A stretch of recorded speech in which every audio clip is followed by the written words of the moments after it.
لابد أن يتحول لدرج قانوني حتى نبدأ فيه برامج ليس حق السودان، نعملها برامج دولية إن شاء الله.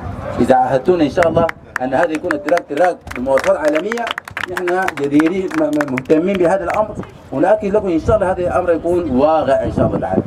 لا يمكن أن يكون هذه الولاية الخرطوم يكون فيها فقط تراك واحد الآن موجود، وهو تراك الوطن المسلح السوداني.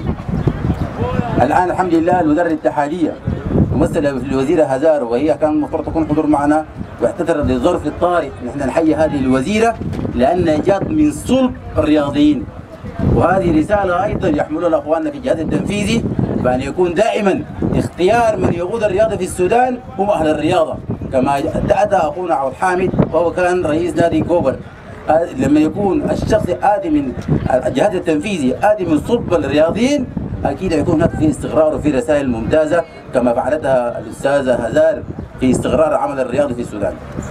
وهذا يؤكد على أننا عندنا رسائل واحدة، إنه هذه الرياضة في السودان شركاء فيها ثلاثة، فيها وزارة الشباب والرياضة ممثلة، وفيها اللجنة الأولمبية السودانية، وفيها الاتحادات الرياضية المعروفة. هذا الثلاثي إذا انسجم مع بعض إن شاء الله نجد أبطال كثر إن شاء الله تعالى. أنا لا أريد أطيل وأؤكد على أنه تم اختيار الأبطال المشاركين للمشاركة في بطولة إثيوبيا الدولية في شهر 1. هم الأبطال الذين الآن تم تكريمهم، ونقول أن اللجنة الفنية من هذه البطولة يتم اختيار أبطال المنتخب، ومنهم تتم التصفيات. يعني ما نختاروك الليلة، لكن بكرة برضه شنو عارفين الشغل الفني.